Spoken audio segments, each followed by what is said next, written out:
ឧត្តមសេនីយ៍ឯកសួនសំណាងអញ្ជើញជាអធិបតីធ្វើបឋកថាស្តីពីគោលនយោបាយការពារជាតិនិងបច្ចុប្បន្នភាពយុទ្ធសាស្ត្រការពារជាតិឆ្នាំ2024ដើម្បីផ្ដល់ជូនការយល់ដឹងអំពីគោលនយោបាយនិងយុទ្ធសាស្ត្រការពារជាតិក្នុងពេលបច្ចុប្បន្ននិងទៅថ្ងៃអនាគតជូនដល់សិក្ខាកាមសិស្សនិស្សិតដែលកំពុងសិក្សានិងទទួលបាននូវចំណេះដឹងថ្មីផ្នែកយុទ្ធសាស្ត្រនិងតក្កវិជ្ជាស្រូបយកនូវគន្លឹះសំខាន់ៗឲ្យក្លាយជាមូលធនមនុស្សក្នុងការចូលរួមអនុវត្តយុទ្ធសាស្ត្រការពារជាតិឲ្យមានប្រសិទ្ធភាពពិសេសឆ្លើយតបនឹងបញ្ហាសន្តិសុខបែបប្រពៃណីនិងមិនមែនប្រពៃណីក្នុងបរិបទឧស្សាហកម្ម 4.0 លើគ្រប់វិស័យទាំងក្នុងតំបន់និងសកលលោកនោះនាព្រឹកថ្ងៃទី13ខែតុលាឆ្នាំ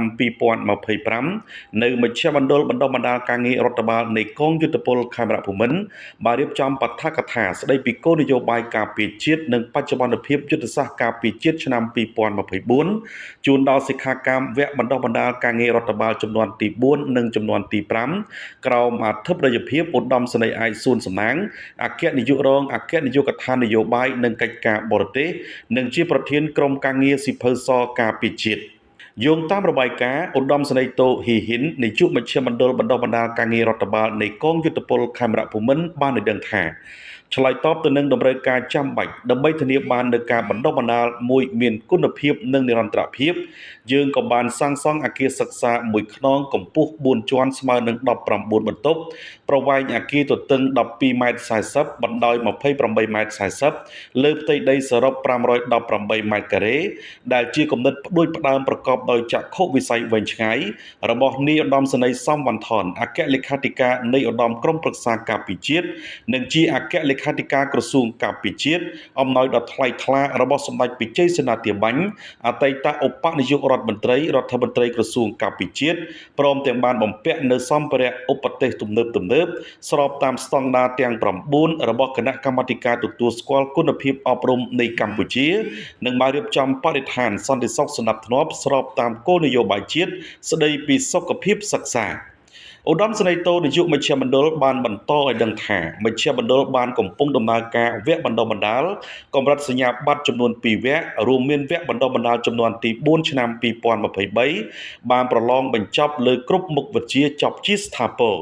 កំពុងដំណើរការដឹកនាំគ្រប់គ្រងការងារបណ្ដុះបណ្ដាលនិងរៀបចំជូនយោធាចារ្យសាស្ត្រាចារ្យតាមកម្មវិធីសិក្សានៃវគ្គបណ្ដុះបណ្ដាលការងាររដ្ឋបាលចំនួនទី5ឆ្នាំ2024គិតត្រឹមខែតុលាឆ្នាំ2025នេះបានសិក្សានិងប្រឡងចំនួន27មុខវិជ្ជាស្មើនឹងជាង60 credit និងបន្តរៀបចំឲ្យសិក្ខាកាមសិក្សាស្រាវជ្រាវសរសេររបាយការណ៍បញ្ចប់វគ្គនិងឡើងការពារនៅចំពោះមុខគណៈកម្មការពិនិត្យវិតម្លៃលើប្រធានបទចំនួន10នាឱកាសនោះឧត្តមសេនីយ៍ឯកសួនសំណាងអគ្គនាយករងអគ្គនាយកដ្ឋាននយោបាយនិងកិច្ចការបរទេសនិងជាប្រធានក្រុមការងារសិភៅសការពារជាតិបានមានប្រសាសន៍អរគុណចំពោះមជ្ឈមណ្ឌលបណ្ដុះបណ្ដាលការងាររដ្ឋបាលនៃកងយុទ្ធពលខេមរភូមិន្ទនិងសូមធ្វើការវិតម្លៃខ្ពស់ទៅលើការយកចិត្តទុកដាក់របស់មជ្ឈមណ្ឌលក្រៅពីការងារបណ្ដុះបណ្ដាលរដ្ឋបាលនិងក៏បានផ្ដួចផ្ដើមគំនិតដើម្បីឧបត្ថម្ភគាំទ្រដល់ទ័ពជួរមុខឧត្តមសេនីយ៍អាចសង្ឃឹមថានាយទាហានរងចាំបាច់ត្រូវតែយល់ដឹងអំពីការងាររដ្ឋបាលទោះស្ថិតនៅក្នុងកលៈទេសៈណាក៏ដោយត្រូវយល់ដឹងអំពីកិច្ចការរដ្ឋបាលនេះដែរសូមជម្រាបជូនថាការចងក្រងសិភៅសការពារជាតិគឺដើម្បីឆ្លុះបញ្ចាំងការបដិញ្ញាខ្ពស់របស់រាជរដ្ឋាភិបាល